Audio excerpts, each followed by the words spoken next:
thank you, Andres, for being there. And a little word. Herzliches Willkommen auch für die Leute, die vielleicht in Deutschland sind mit uns. So it will be in English, and Thierry Levier and I would like first to thank Luc who talked a minute earlier, and Hélène Delat who coordinated the conference cycle, and our school, Paris Malaquais School of Architecture and Beaux-Arts School, for making this event possible. In the last 2 years, we had the chance to hear several historians, curators, and artists on exhibition design and scenography. And it was very inspiring. This is very inspiring for our students in architecture and art, but of course for us as well. Today, we are delighted to welcome one of the most famous curators worldwide, I would say, Andres Lepik, namely. And I will try to sum up his multiple lives in few words. He holds a graduate degree in art history and a PhD on architectural models in the Renaissance. And then he became curator at the Neue Nationalgalerie in Berlin in 1994 and was in charge of the exhibition on Renzo Piano, Ludwig Mies van der Rohe in Berlin, and also an exhibition on Rem Koolhaas, which was called Content in 2003. From 2007 to 2011, he was curator in the architecture and design department at no less than the MoMA in New York. And he was then the curator of small scale, big change, new architectures of social engagement in 2010. In 2011 and 2012, he was Loeb Fellow at the Graduate School of Design in Harvard. And well, if I'm not wrong, the last part of his ongoing career is taking place now in Munich since 2012, where he became professor for architecture history and curatorial practice at the Technische Universität. And he is also the director of the Architectural Museum in that school. There, he developed exhibitions like Architecture, Lena Bovardi, World of Malls, but also an exhibition and a catalog very meaningful to us, entitled Show and Tell, on the question of exhibiting architecture in the museums. So the lecture of Andres on curating architecture as critical practice, which will be a bit less than an hour, will be followed by a small discussion. And I suggest that the students and the public write their question maybe in the chat during the talk, and we can discuss of it at the end. So thank you very much, Andres, for being here with us. Thank you, Jan. It's a great honor for me, and it's a great pleasure that I got this chance to talk to you. And I know we all would have liked much more to sit together in a joint room, but as the times are, we are not able to do it. So anyway, at least this digital world allows us to communicate in via these platforms, and at least we have also the chance now to maybe bring people together in very remote places. Thank you very much for having me, and I hope next time I can come in real to see you. So what I want to explain to you today, or what I want to show to you, is a little bit like the path of my last years in architecture exhibitions, experiencing architecture exhibitions, writing about architecture exhibitions, organizing exhibitions, and thinking about this relation between architecture, space, and also how to react between different topics towards the space. What I show you here is as an introductory photograph is an installation by Toyo Ito that is for me one of the key images for my career. It was the moment when the the disaster in Fukushima happened, and the big wave of the tsunami totally destroyed the city. And you see in the back on the wall, you see this destroyed little city. I don't remember the name of the city. And you can see it is a couple of days, weeks after the disaster, and there's only a few houses standing, and you can see the plots where the houses before were. And a lot of people were, like many thousand people died, and many lost their homes. And this, I think, is an initial theme for what makes me do architecture exhibitions in many ways, is this question that Toyo Ito raised in this exhibition: architecture possible here, home for all. So what is the role of architecture, and what is the role of an architecture exhibition when you are confronted in this global moment, what we call Anthropocene, where the human society is really incredibly endangered as a species, because it's the one and only species that destroys its own environment. So what is architecture? What is the role of architecture? And that's a question that is a basic question that I'm reflecting on through exhibitions. But what I want to explain to you now is a little bit like the basic question in the beginning: what is curating for me, from my point of view? And then I hope I can show you some of the experiences that I made or had in my career. So starting from Berlin to New York to Munich, and the question, how can I go on? So what is curating? This is a image of, I would say, one of the most important and exhibitions in the 20th century, an exhibition that made history, that wrote history on many levels. Looking at the image, I think you are not overwhelmed by the scenography of this exhibition. You see kind of a model on a table that is covered with a little bit like of a tablecloth, and you see some enlarged black and white photographs on the wall. And I would say, strictly speaking, from the aspect of scenography, this exhibition was still, let's say, not the highest level that you could achieve in these days. But what I want to say is the institution, Museum of Modern Art, was a very young institution at that time. It was founded in 1928. And do you see in this image, they were still in a rented office space for the first years in a building on the 11th floor. And they were using these kind of office spaces as exhibition space for modern art exhibitions. And to frame the importance of this exhibition, imagine that after a series of exhibitions that were made in these spaces, like including artists, the most modern artists of that time, from let's say from that time, like specifically the French artists, there was this question: what would this institution, this new institution, like how would it enlarge their scope and their ideas? And it was the director, Alfred Barr, who was a very, very young director. When he was appointed, he was only 28. And he was deeply impressed by the Bauhaus in Weimar and in Dessau, specifically in Dessau, where he visited. And the multidisciplinarity was the element that impressed him, that he said, we need to include in this Museum of Modern Art, we have to include the other disciplines as photography, as architecture, film, and the other disciplines. And this idea of the multidisciplinarity of a modern museum comes from here. And the architecture exhibition of 1932 was the first architecture exhibition in this young institution.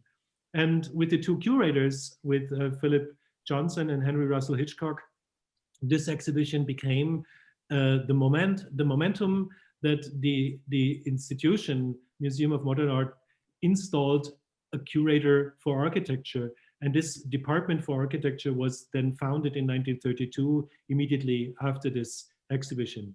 So what is curating in this case? It is the topic was selected by the Philip Johnson and also Henry Russell Hitchcock, and presented in a different ambience, in a different, let's say, space setting than before.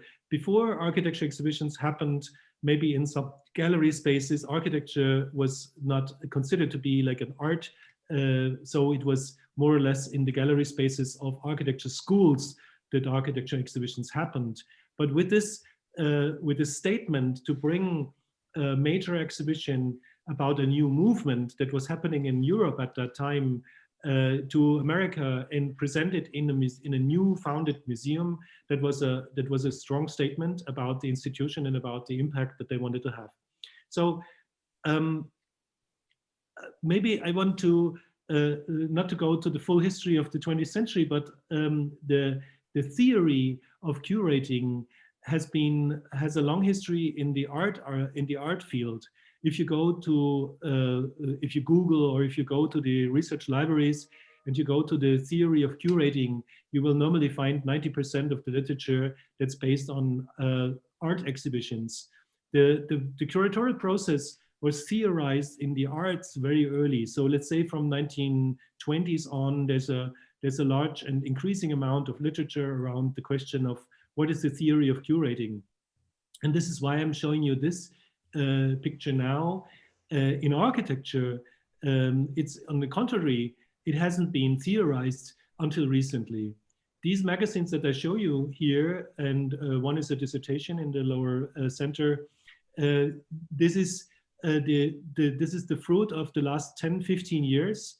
It's magazines now starting the research and starting also the statements around a theory of curating architecture. So the theorization of architecture exhibitions has started only, I would say, 10, 15 years ago. And with these magazines, the process is now accelerating, and there's more and more research happening. And now I would like, just beyond this general framework of what is curating for me and what is also the recent development, I wanted to now look back a little bit into the history of my own career. So what did I do maybe to contribute to this history of architecture exhibitions, or maybe also to the theory of architecture exhibitions? And I would like to start with this my PhD that was on architecture models in the Renaissance, and you can see it was based on the question, how were models used in the Renaissance as a device for not only for planning but also for presentation.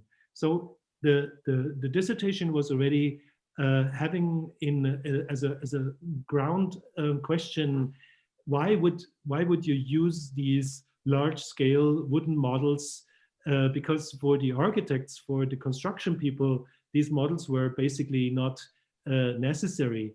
But there was a presentational element in these models that was interesting for me to find out.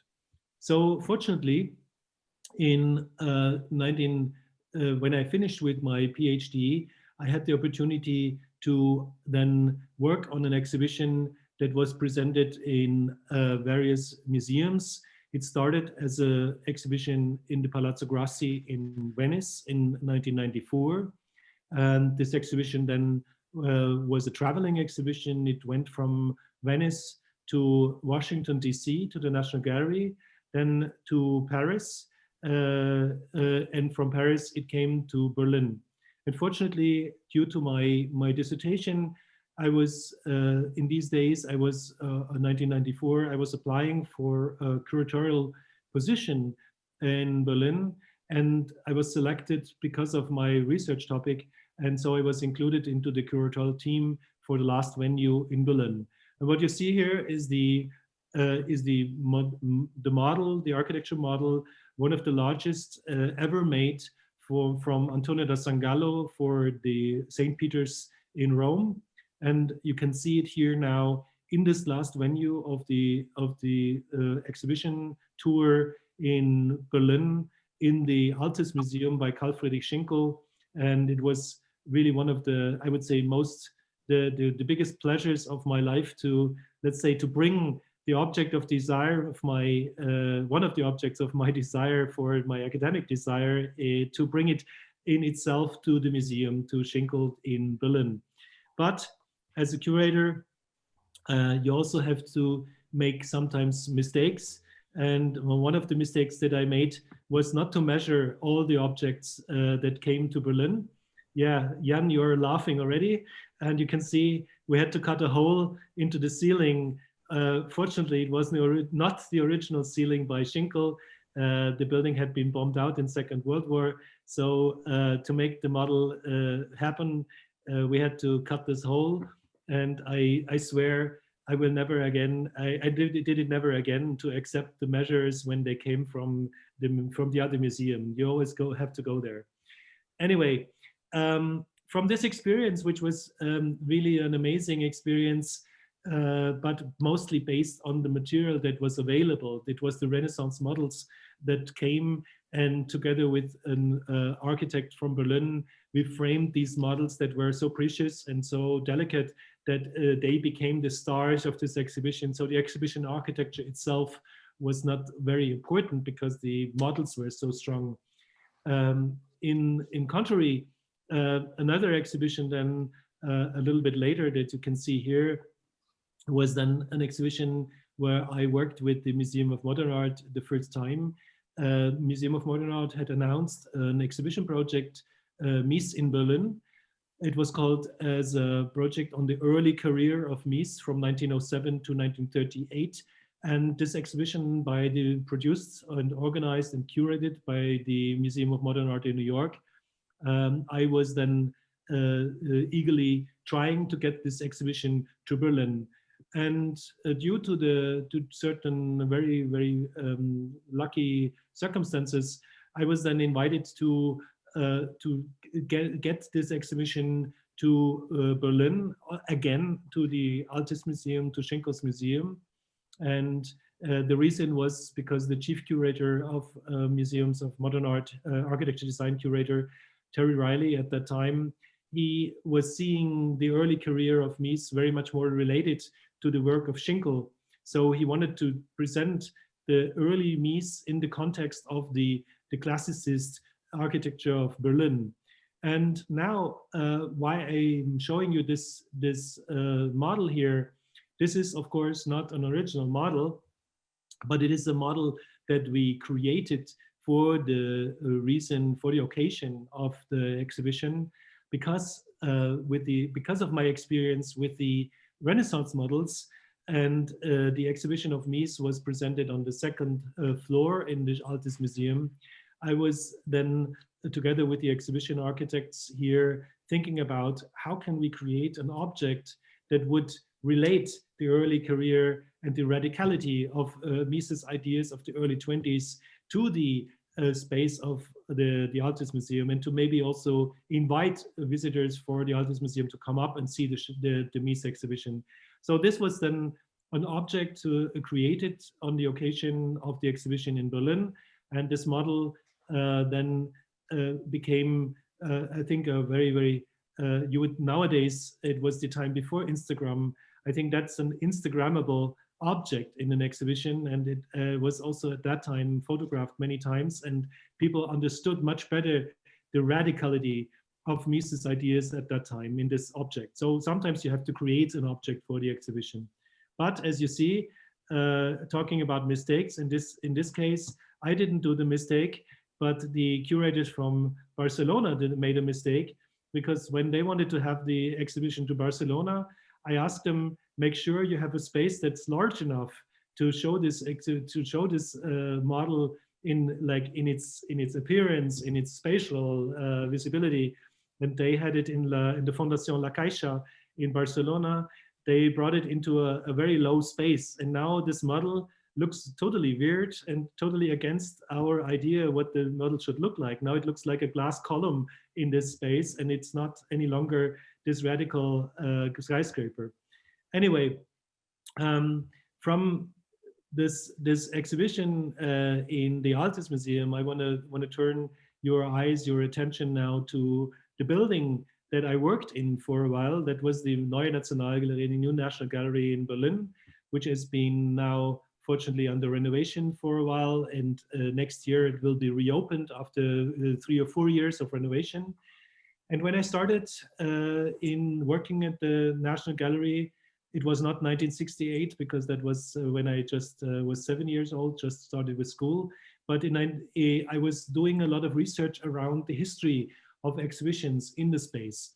So I was interested in the scenography of how did people use this major glass enclosed space for exhibitions. And what I was very interested from the very beginning was the idea, how do you work with a space that has no walls, that has a ceiling that's 8 meters high, and has an enclosure all of glass.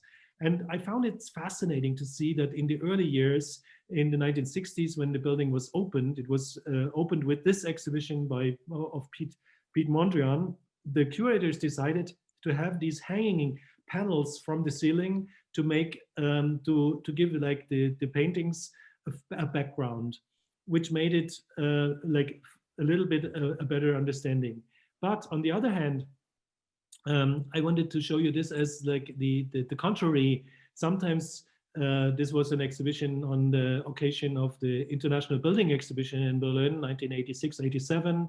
And here you can see the curators desperately trying to make the universal space of Mies turn back to a regular white box space, and made it like a cage for chicken here. So it's really like crazy that you see sometimes the reactions towards this space is anxious, as you see here, and not like the first exhibition was really using the space in a way. So when I started here, it was in the early 2000s.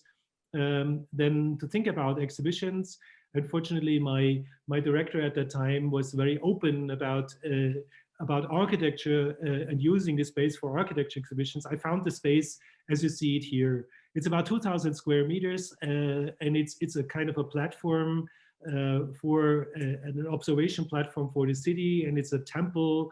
You can have it, you can name it in different ways. And I found it fascinating to think about how can you use it as a space for exhibitions. And again, there had been architecture exhibitions before, like the Mies van der Rohe Centennial exhibition on occasion of his 100th birthday, 1986. That was again an exhibition that traveled from New York to Berlin. But in this case, the exhibition was presented at MoMA on the walls. And in Berlin, they reactivated the early scenography of the Mondrian exhibition and recreated the hanging panels. So with this idea of the hanging panels, it started the process when I was asked to work with Renzo Piano. And Renzo, whom I like, whose work I was fascinated for a very, very long time, Renzo Piano wanted to bring a traveling exhibition that he had created, and that was traveling from Bonn to Basel to other places to the National Gallery. And the exhibition was planned for the completion of the Potsdamer Platz, one of the largest city developments in the new capital, or the old capital of Germany. So the Potsdamer Platz was developed by Mercedes-Benz, Daimler Chrysler at that time. And since they worked strongly with Renzo Piano, it was given him the opportunity to do a major exhibition at the National Gallery. And I was appointed to be the curator for this exhibition. And Renzo had the idea to bring a show that was ready. It was kind of a package tour to Berlin, when I tried, and I successfully tried to convince him that he should rethink the whole concept of the exhibition. And what you see here is the final result. So I showed him the images that I have shown you before. So this idea of the hanging exhibition became a fascination for Renzo, and he totally recreated his exhibition as a hanging exhibition. And you see it here. The models, of course, were existing, but everything else, the large-scale photography, some of the large hanging models were specifically made on that occasion for this exhibition. And imagine this exhibition, the evening before the opening, Renzo came, and then he started to push the tables that you see here. They were free, hanging from the ceiling, and made it all like a swinging exhibition. It was a kind of a nightmare for the conservators, but it was a pleasure for everyone who was watching it. And I can't go into the details, but it was such a pleasure, and one of the, I think, the best installations for this space ever been done. And Renzo was very intelligent and very smart to use exactly the proportions of the Mies building. So it's kind of a 30, 60, 90 centimeters grid, and proportioned all his installation devices along the kind of the original grid by Mies van der Rohe. So it became, he learned the language of Mies and expressed his own words within the space. And I think that was a very, very smart answer. And my role, to say modestly, was really to convince Renzo to rethink the whole concept of the exhibition. From this moment on, let's say I was fascinated by using this space. And fortunately, I got another shot. I got another opportunity to do another exhibition. And my idea was to work with Rem Koolhaas. And I don't want to go into the personal details. We can do that later with a glass of wine. But it was a different experience with Renzo. Let's say it was charming, it was intelligent, it was really rewarding also for me as a curator. And then came Rem Koolhaas and presented this sketch for an exhibition. So I was, to say it modestly, shocked by what he wanted to do. He wanted to turn, and I used the original words by Rem Koolhaas, he wanted to turn the National Gallery into a Polish flea market, because at that time it was like post-reunification.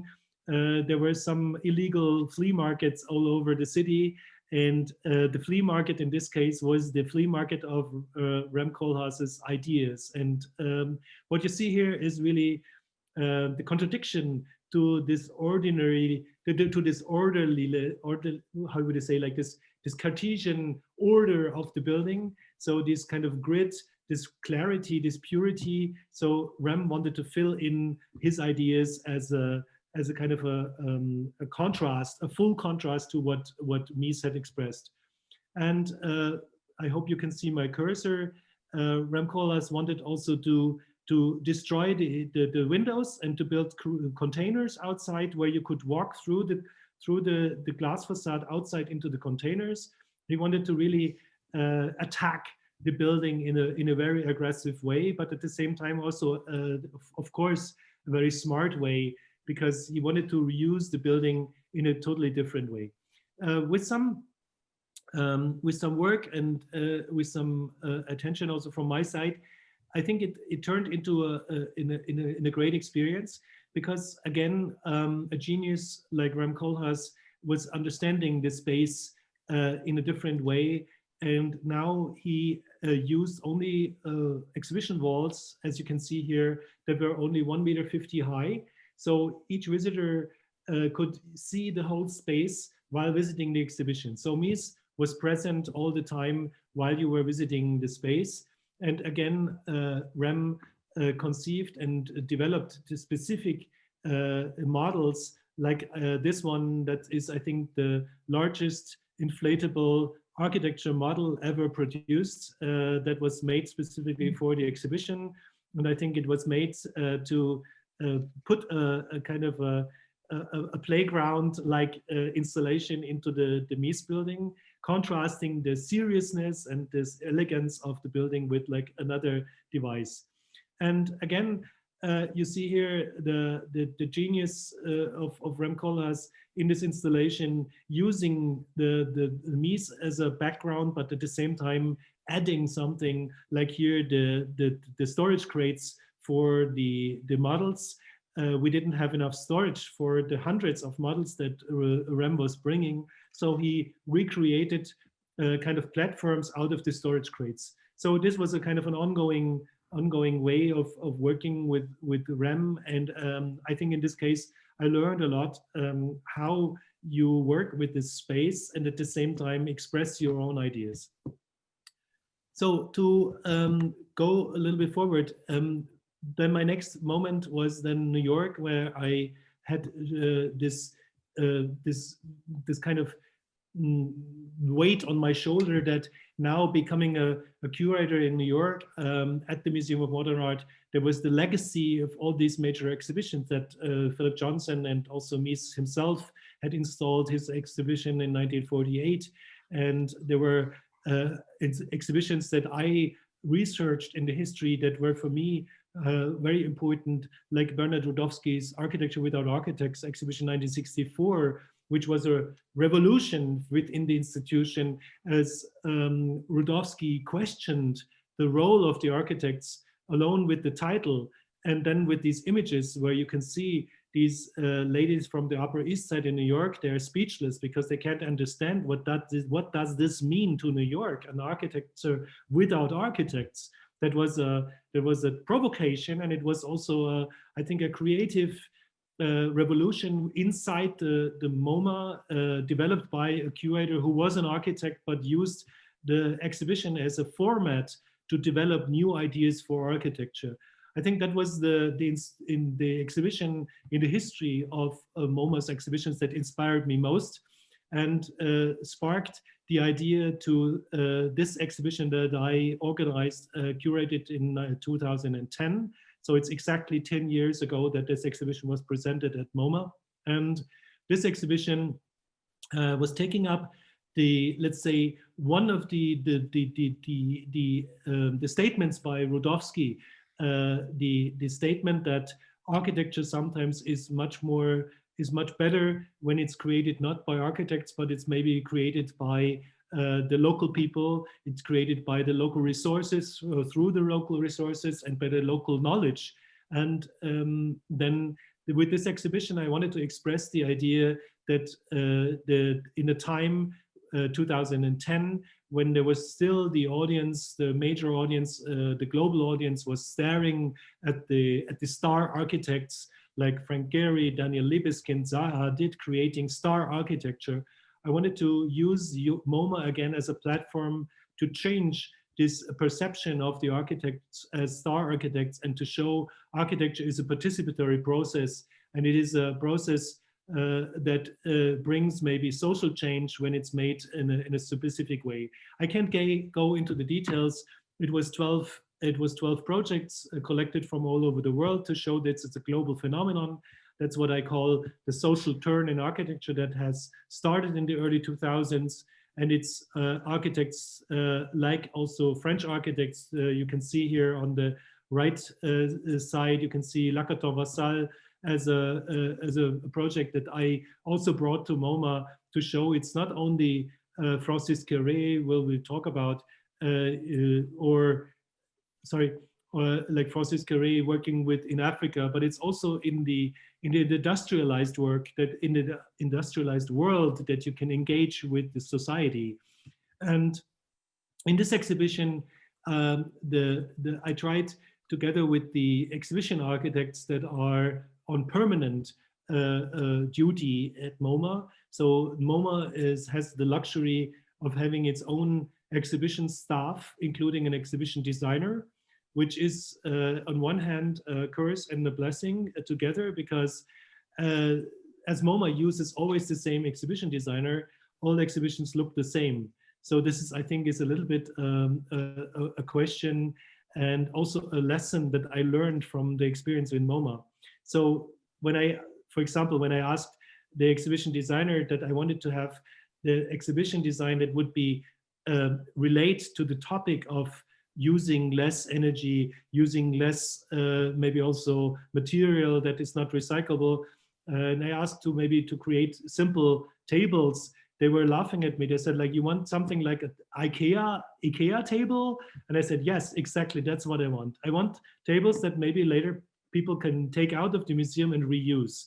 And this was then the result, a very simple, a clear structure. And I'm happy to give another lecture only on that exhibition, but it was a major success because it sparked in New York a major discussion around the role of architects, about the role of the discipline, and also New York Times and other major media were then starting also to question the idea of architecture as something, as a discipline that would only serve the upper 1% of society. And so to reverse this idea, so to show that architecture can bring change, this is the catalog of the exhibition with Francis Quéret's school in Gando on the cover. This created also then some reverberations also in Europe. When I moved back from New York to Europe, to Germany, I was asked whether I would be interested in organizing an exhibition on the topic also for the Architecture Center in Vienna.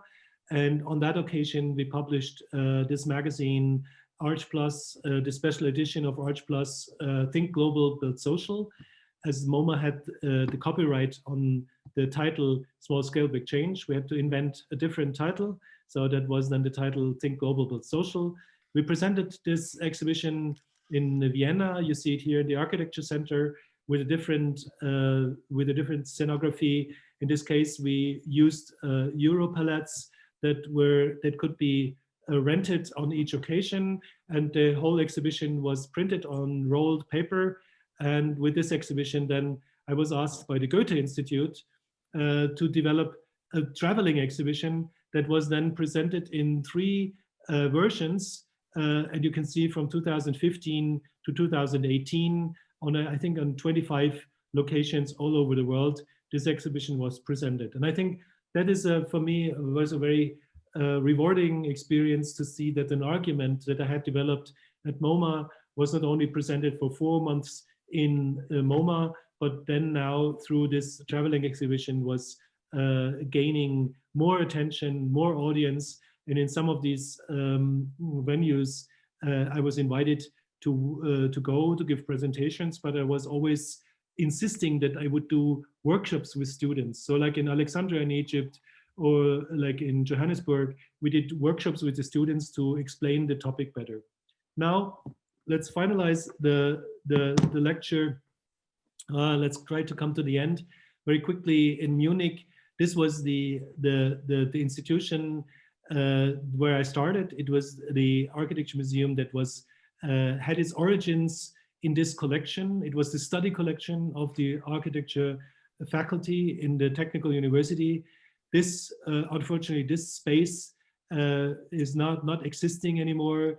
It was installed in the 1910s when this building was still intact, and the objects were then preserved during Second World War, but the building was destroyed, so this space doesn't exist. But you can see it was the study room for the students, and it is already in a sense, it is an architecture museum before it was an open space.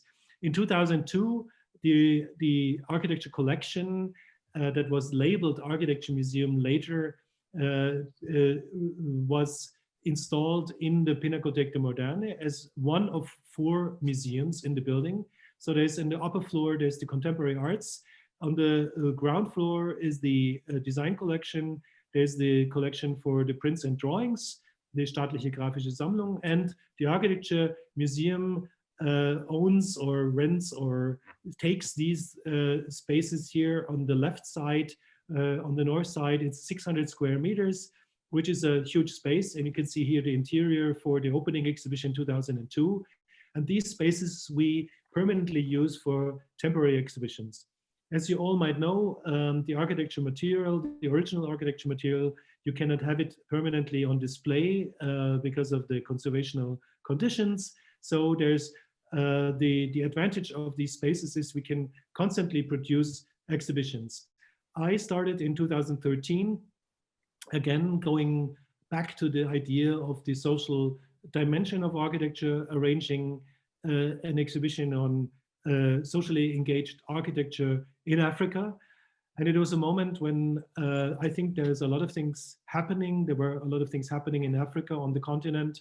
And through this exhibition, I used this also as a research platform to build up networks in Africa with the young generation in Africa, and to show that they were like maybe starting with a different idea of architecture. In this case, we worked with a young office in Berlin to design the architecture exhibition, the exhibition space, and we selected 26 projects from all over Africa. And together with the exhibition designers, we decided to keep the windows open again towards the outside, so that visitors would be attracted to see the exhibition and to come inside. At the same time, also to create a dialogue between the outside, the Munich outside, and the interior that was talking about the situation in Africa. And as you can already see in this exhibition, in this image, we used the floor as additional exhibition space to show these participatory projects all over Africa. And the whole space was then used as a space where you would explain the projects also on the floor. We commissioned a graphic designer to create cartoons, and to protect now the floor, we had to decide together with the exhibition designers that the visitors should take the shoes off. This scared our exhibition guards. So the museum guards, they were like freaking out, because they were saying, how can we do that? And people will not accept it. And from the first day, there was no complaints. Everybody was happy. Everybody was seeing the exhibition in a totally different way. And especially children liked to engage with their parents in the exhibition space and to create a dialogue. And as you see here, it was a participatory exhibition. All the yellow stickers that you see on the wall were answers or comments by the visitors. So the exhibition constantly changed its surface. We collected week after week, we collected these comments. There were specific questions, there were answers, and there was an ongoing dialogue between us and the visitors. And I think it was for me a very interesting experiment. And from this questions and the answers that we collected, I saw that it is very important to also trust the intelligence of the visitors, and to maybe also create instruments to collect and to harvest the intelligence of your visitors. Show and Tell was then looking into our history of our collection. You have seen the image before where the collection was presented in 1912, 1915 in our university. This is now kind of a simulation of our collection, of our model storage. So we created a fake storage and brought it into the exhibition space to make the visitor feel to be backstage. So we created backstage, made it front stage. And here in this exhibition, we were telling the visitors about the history of our collection. With other exhibitions, I can only go very quickly now to the other exhibitions that I organized. Lena Bovardi, we were here engaging very much with the students. I invited a young female architect from Brazil to do the exhibition design. It was Marina Correa, whom I had met in Harvard when she was a teaching assistant while I was the Loeb Fellow. She moved back to Rio de Janeiro, and then I asked her whether she would be interested in doing an exhibition design. And as Lena Bovardi came as a young, unexperienced architect to Brazil, I invited a young, unexperienced exhibition architect from Brazil to Munich to do the exhibition design for Lena Bovardi. And together with the students, we did workshops, and all the models in the exhibition were created by the students and now are sometimes searched for with other Lena Bovardi exhibitions. And from that on, I worked with different topics, sometimes related to this idea of how does architecture relate to the social dimension in the future societies. So here you can see an intervention by Urban Think Tank, an office based in Zurich.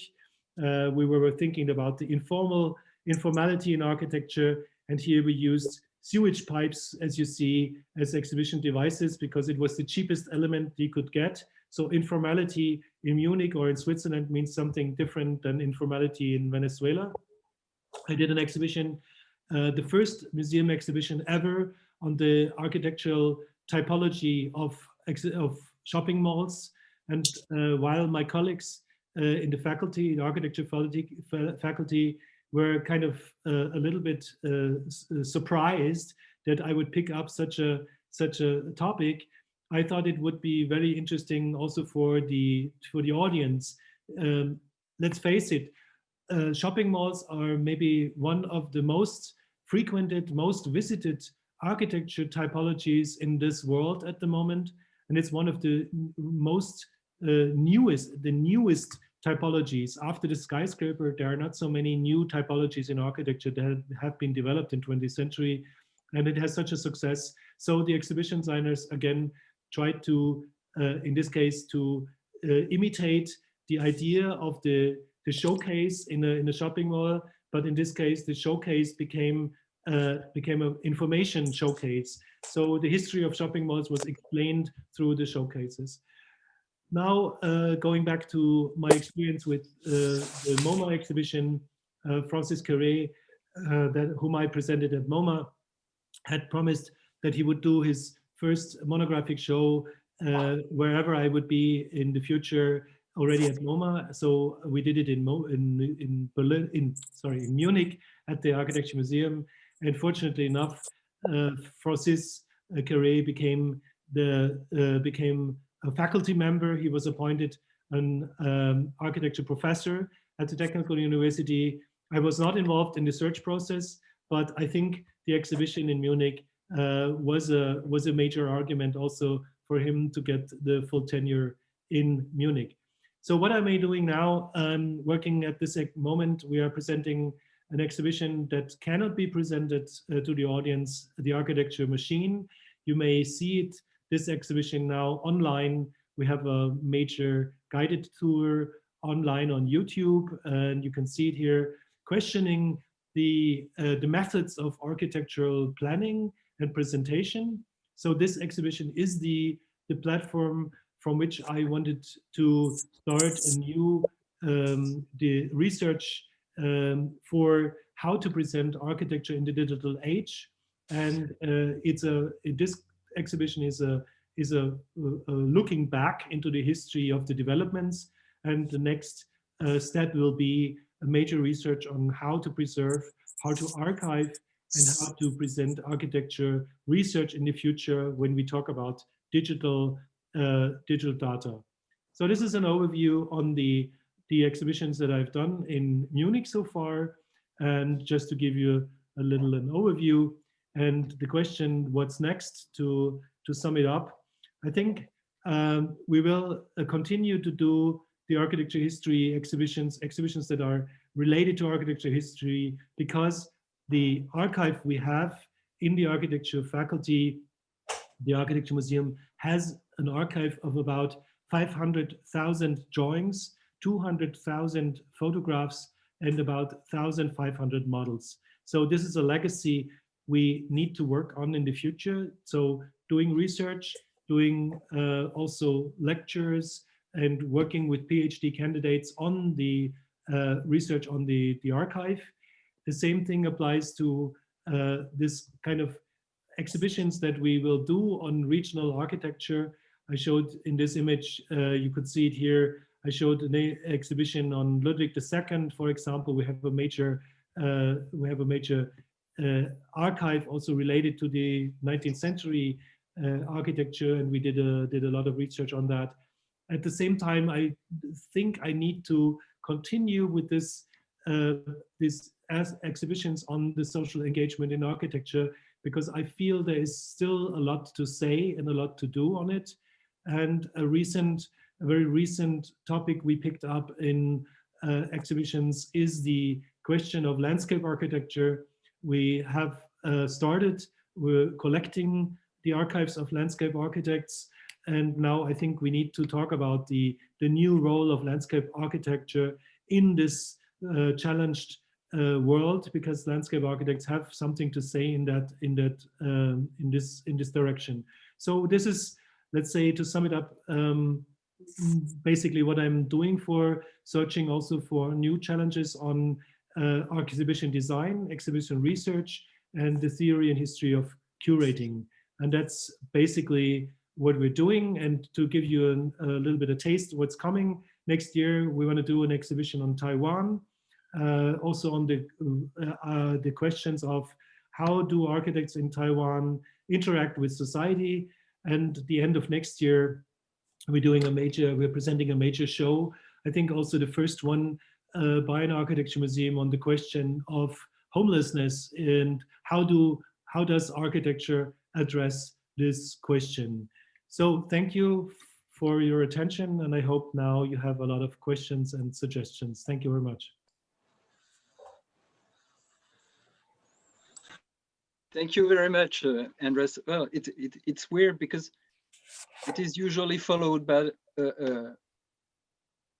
applause, and it's not really possible. So thank you so much. It's such a pleasure and a lively moment to hear you.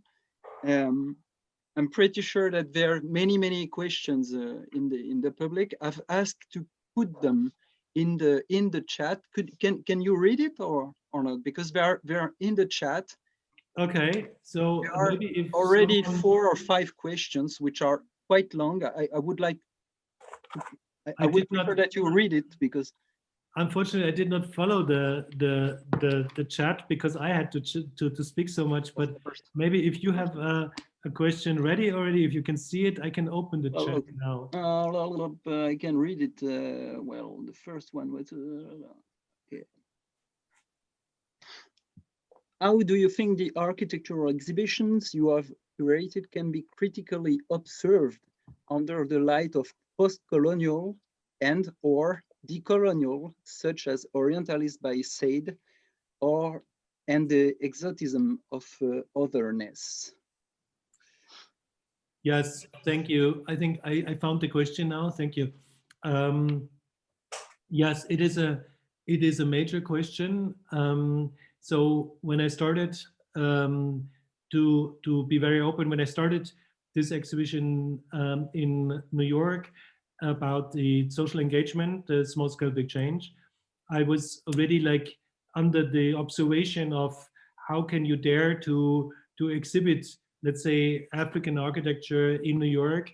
But I was working at that time already like with colleagues in Africa, in Johannesburg, in Cape Town, to get the right information. And with the exhibition with Francis Quéré, I must say it was the idea to really open up in a different direction and really to give Francis, as someone who is living in two worlds at the same time, being African at the same time being trained in Europe, to bridge this kind of this question between colonial, post-colonial, or maybe in a different way. So to give him the opportunity to show his work in himself. So it was kind of a little bit giving him carte blanche and working with him.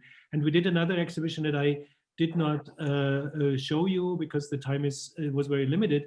We did an exhibition, African Mobilities, where I offered the exhibition space in Munich to a curator from Johannesburg, Mpo Matsipa, and she is a associate professor at the Wits University.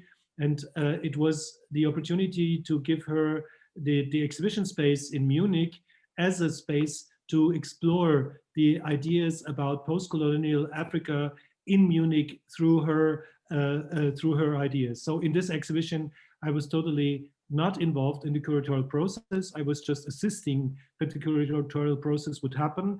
I was assisting to raise the money. I was assisting to open the exhibition space.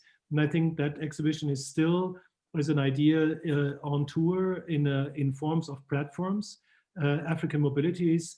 And I think that was a contribution, and was an attempt to answer this question in a practical way. And I hope I can continue to stay in the dialogue with curators from Africa.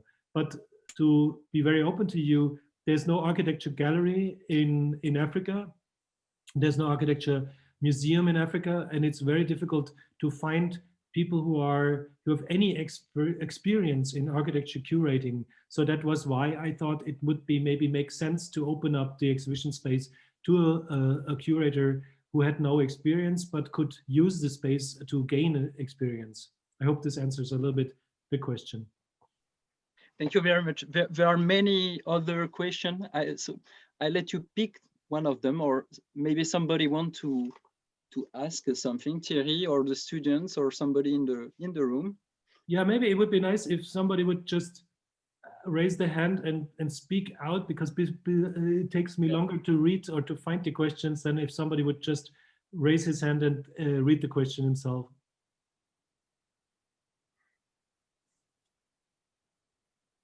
Anybody? Oh, you're shy. They're shy. Okay. Does somebody wants to say something? To ask? Can I ask a question? I can't really raise my hand, but Sure. Okay. would it be possible? Hi. Yeah. First of all, thank you so much for such valuable information. I kind of wanted to, I believe I was the first question on the chat. I kind of wanted to ask a little bit about your process of curating. So when you get invited, or, you know, when you pick up on an idea, how do you then arrive at the end product of an exhibition? How would that kind of look like? And how would someone kind of go about becoming an architectural curator, since it's a very niche and I believe a very important and upcoming, occupation? Yeah, it's a question that would deserve another lecture, but I would say in a nutshell, I would say it is always I'm using this infrastructure of a university, so teaching with architecture students to discover and to discuss topics that I find interesting, and sometimes students agree, or sometimes they disagree, and sometimes we come from an idea that I have into different directions, and then we start research. And maybe it's not easy to explain, but I would say it's a participatory process at the end, where I feel my role more as a moderator of shaping these ideas towards an exhibition concept. And it's a long process from having the idea. For example, we did an exhibition last year that was called Access for All. It was about social infrastructure in Sao Paulo. And this exhibition will go on tour. It will go to Basel next year. And we started this whole thing with a seminar on social condensers. So social condenser was this term of the Russian Revolution, when there was these buildings, to say it briefly, that were giving the new class a place where to meet and to have sports and culture and libraries and everything and film. And we were thinking about how does this idea of the social condenser apply to the contemporary? And through the students, we identified a lot of similar ideas in the contemporary in all over the world. And then the more and more we refined the idea, we found out that Sao Paulo would be the ideal city to discuss this topic. And so it became it developed over, let's say, 2 or 3 semesters, and also through the research into a concept. And there was a lot of students contributing, but also external experts contributing. We had a board of advisors to shape this. So I think it's always a long process when you want to do a major exhibition. I hope this answers a little bit your question, Zeynep. I also got a question.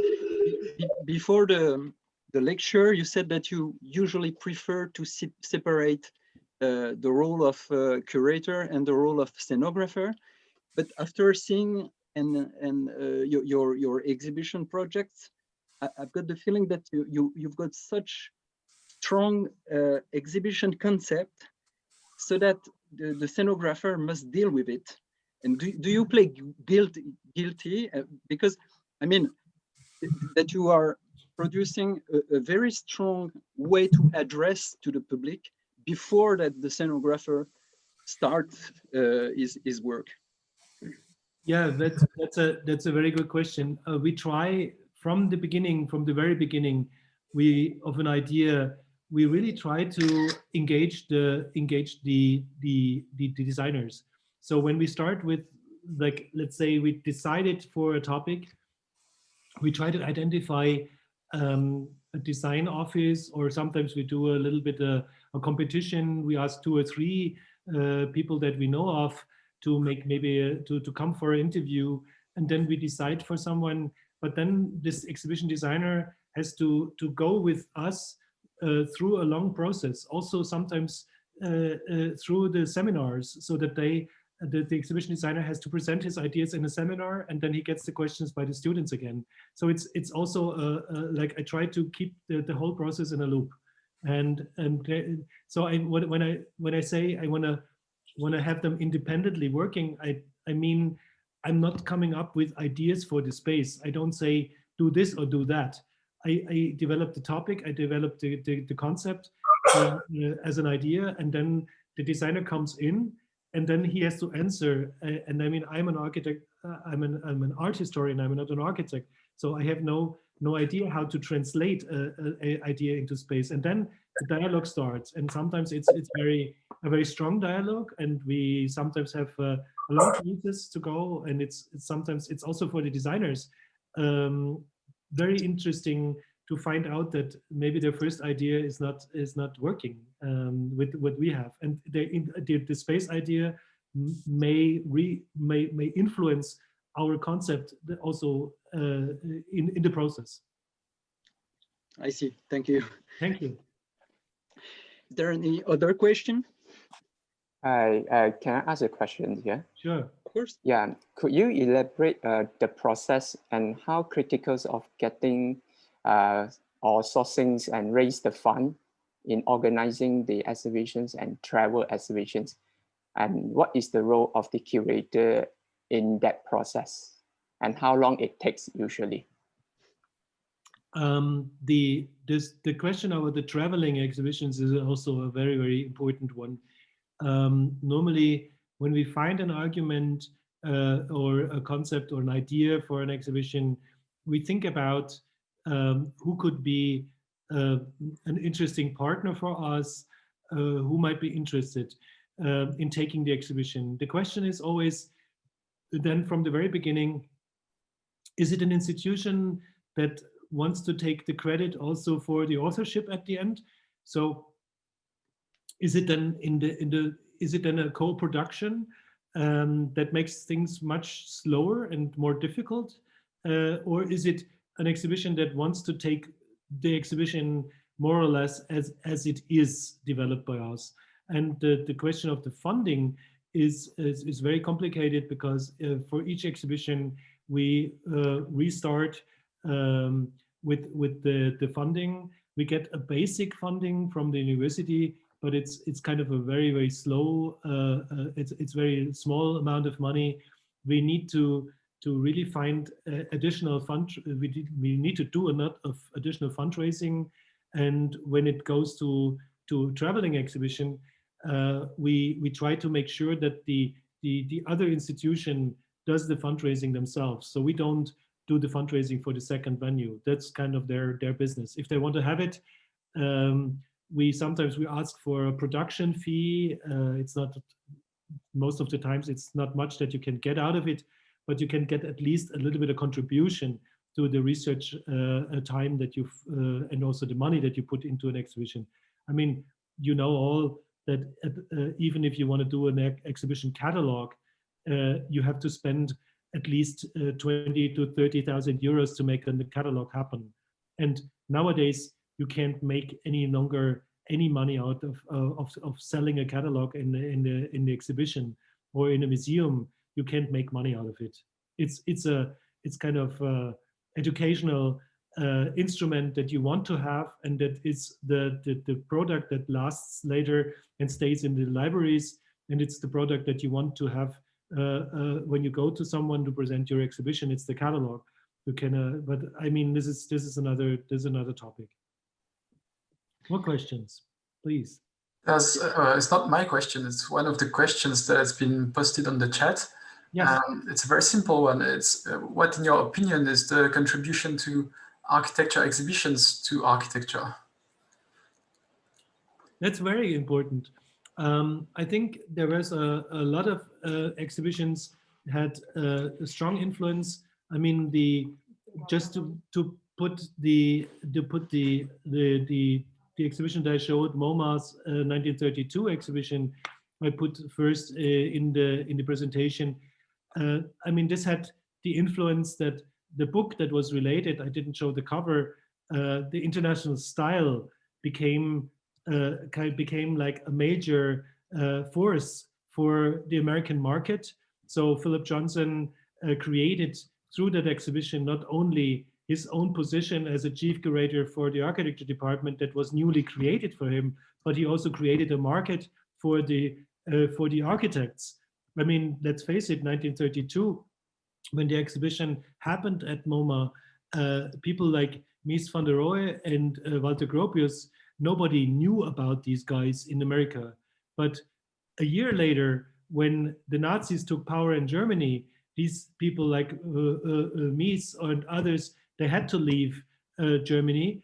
And through the exhibition, they were appointed deans at Harvard, at Chicago, and they found new positions, and they found also positions to work in America.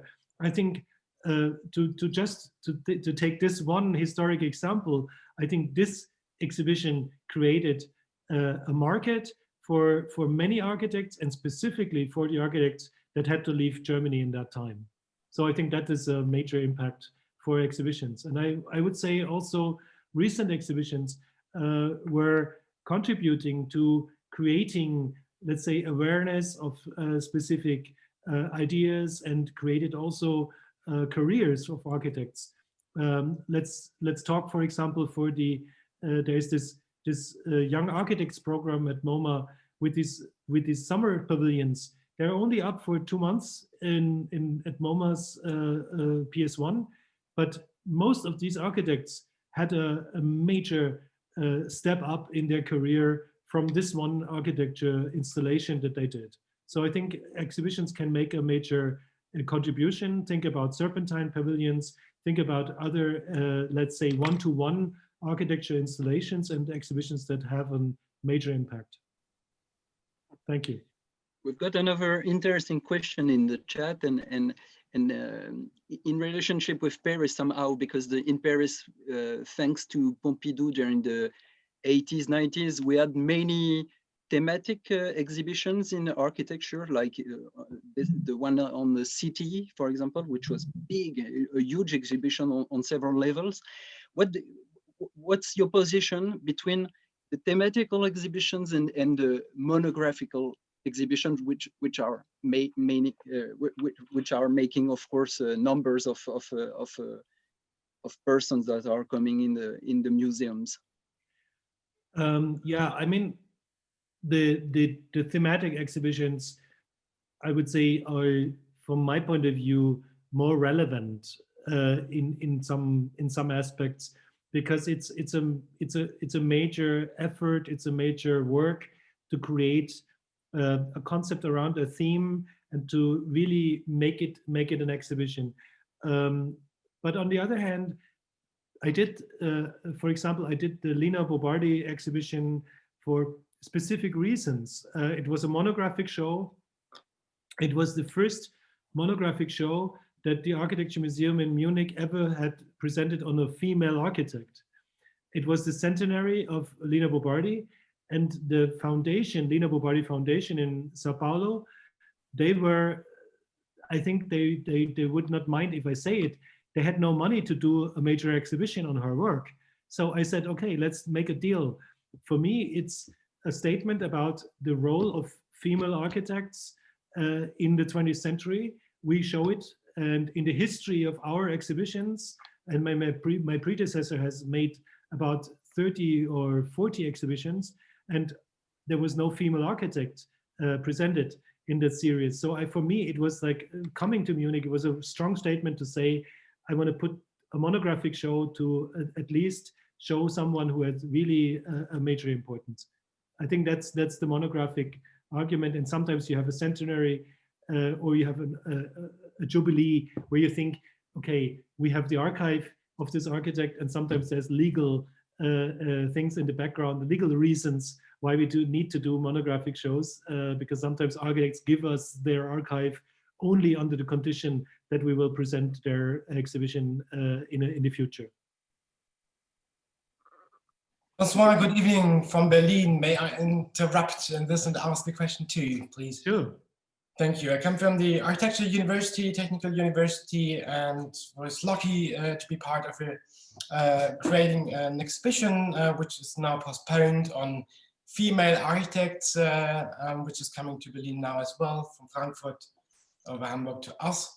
And we are giving a bit input from oral history, Berlin architect. That's one part. I was happy to see your exhibition design, placemaking.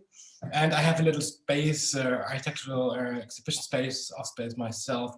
And my question would be to, on the influence of maybe the digital eye. So in the design process, does it take part of, which part does it take, like this instant moments, like creating a space where we can make safe selfies in this design process and also advertising?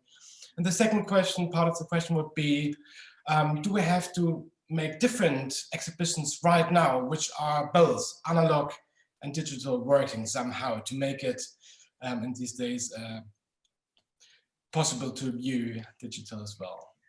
Thank you. Yeah, thank you. Thank you. It's a very good question. I mean, for the first question, I would say the exhibition idea develops over, the concept develops over a certain time, and you're, as I said, you're working with the exhibition designers, and I would say it's not it would never be for me an argument on the top of my list to create spaces that would be suitable for Instagram photographs. I mean, it's not a leading, but on the other hand, I would say for the specific condition, for the spatial condition of our museum, so like the entrance of the Architecture Museum in Munich is very close to the ticket counter. So I always try, let's say, to engage my exhibition designers to create something very stimulating in the entrance. So I say, do something that attracts the visitors, and it's more than the title. So sometimes we create images specifically for the entrance. And I mean, that's maybe answering the partially first part of your question. I mean, the rest of the exhibition, 600 square meters, I'm not thinking about how does it look like in a digital space, but I think, okay, first of all, and I guess the Corona crisis sometime will be over, maybe next year, but we will work in real space again, and that's what we're working for, that we get real people in real spaces. And this is maybe answering also your second question. I mean, when the Corona crisis broke out, we definitely had to immediately think about how can we translate the content of our exhibition into the digital space. And I have no clear answer, but we had digital walkthroughs. We created talks and dialogues in the exhibition space. I mean, it's all a substitute for the real experience. But on the other hand, we create a larger audience when we do it, and we can sometimes address people far away from India to South America to contribute to these discussions who could not be in the exhibition space at the same time. I think it's both. You have now, I think in the post-corona time, you will have to add a new layer to each of your exhibitions. So how can you transform certain aspects, certain elements into the digital? and make it maybe also interesting that people prepare at home for an exhibition, see the exhibition in the real, or if they can't see it, have still some experience in the digital space that allows them to understand the core idea, the core concept of the exhibition. Does that answer your question? Thank you. Yes, great. Thank you. Thank you very much. Maybe we can take one or two more question if you're not exhausted on this. No, I'm fine. I can still talk for 2 hours if you want. Really? Okay. Sorry, can I ask a question? Please. Thank you very much for your presentation. So my question has to do more with the history of architectural exhibitions and your work as well as a historian. And thinking, how does these histories that are being written about architectural exhibitions can go beyond a specialized audience or a niche audience of architecture students or practitioners or people within the field? Thank you.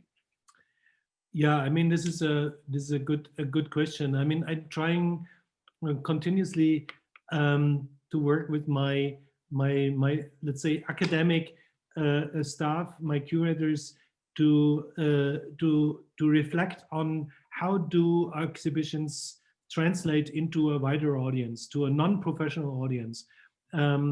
We constantly think about what are the demands for the, let's say, 1% of our audience is maybe professional architects. So in the beginning, I think, okay, what is the profit that they can take from? The second part is maybe, I would say 20-25% is kind of interested in architecture, people who come to the museum on a Sunday, they want to see an exhibition and they say, oh, architecture, I never thought about it. They go and then they're interested, they're falling into it. And they may be interested in, and then there is the larger audience who has no idea about architecture. And I think even an exhibition that has a very specific academic idea in the background should translate also into the public, into the wider public, to make it understandable why this exhibition has a meaning, has a reason, and not only to the 1% of academic or architects. And this is a constant process that we're working on with the curators, with people who are specialized in education in the museum, with the exhibition designers, so to gain more, let's say, audience also within the museum for the architecture. Does that answer your question? Yeah, thank you. But I was also asking about the history of exhibitions, and if that is in a way impossible to take beyond the professional audience, as you called it. That's a difficult question. I mean, normally as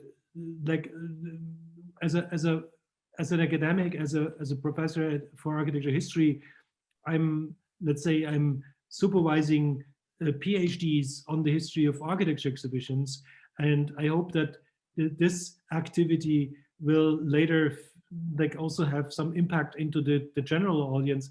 But in the museum itself, we do not address the history of architecture exhibition itself. We try to actively address current topics or historical topics, but not really the history of architecture exhibitions itself. I think that's more a topic that relates to publications, or maybe I should write a book on the history of architecture exhibitions. There's not so many yet on the market. Maybe that's an idea. Thank you. Thank you. Some more questions?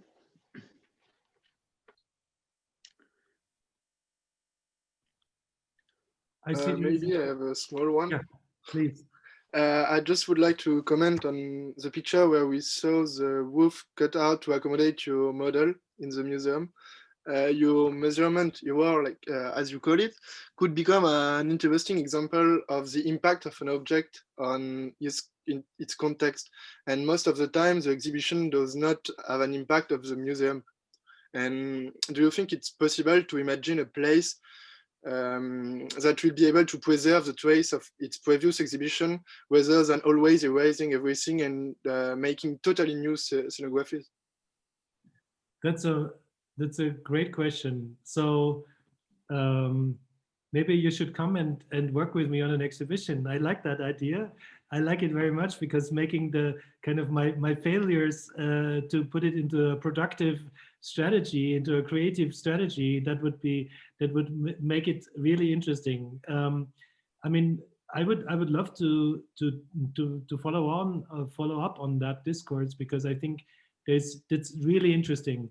Maybe we could use the museum as a space to really where the exhibition changes the building itself in a way. That's a great exhibit. That's a great idea. Yeah, let's work together. I really hope for that. Yeah, send me an email. Okay, I will. Send me an application. I think we are all very eager to see your next project and visit the museum. Is there a last question, maybe?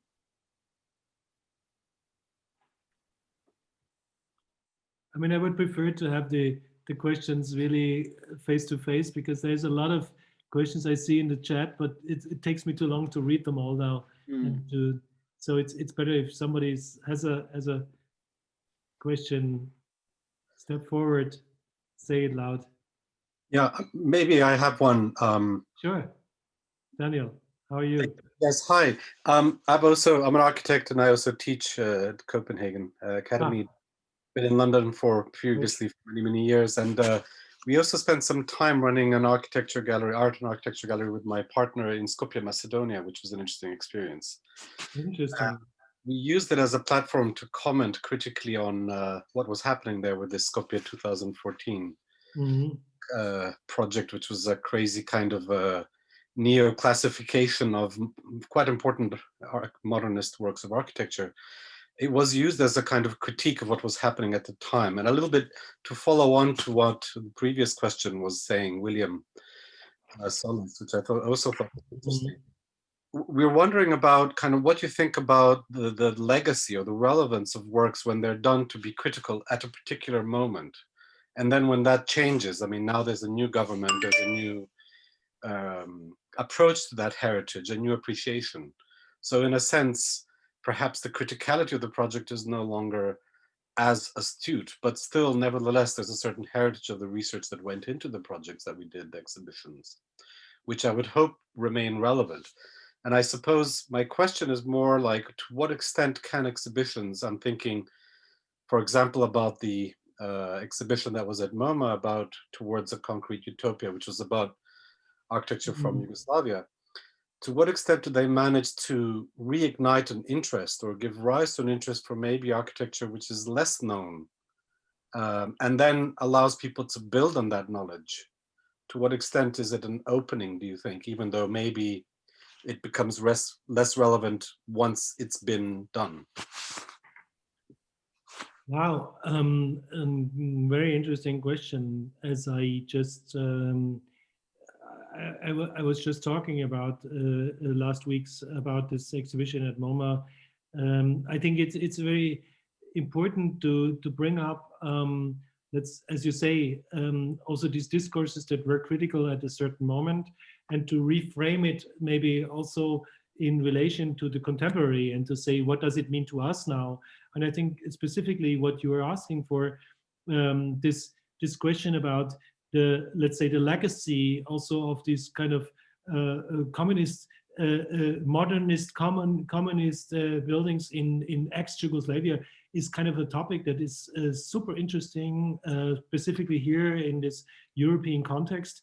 But I think it was, from my point of view, it was a missed opportunity to show it at MoMA, because I think at MoMA, people just, I mean, I don't think the New York people would understand what does it mean. I think it would have had an importance in to show it, let's say, in Vienna or in Munich or maybe in Belgrade or in some other places where the history is still like in the minds alive. But in New York, I mean, of all places, I would just say, sorry, I'm very critical now myself, but I think it was the wrong place to show this exhibition. Interesting. Thank you very much. Yeah, Maybe let's stay in touch. Okay, thanks. Okay, then. Well, maybe we're not far from the end because, well, it's quite late already. Thank you once again, Andres. It was a wonderful lecture and a wonderful time with you. Thank you. So many.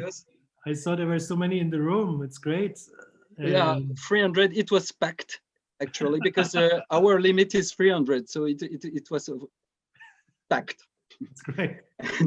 What? It's crazy. I hope that you will accept to participate to our publication later in several years. I'm happy to do that. Of course. And I must also say that because many of you asked if it was recorded. Yes, it was recorded, and maybe it will be on our website later because it's, well, we've got to upload it and so on. And the next lectures will be in spring. Léonore Antunes, Portuguese artist, and Olivier Lugon, a specialist of exhibition of photography from Lausanne. So thank you, everybody. Thank you all.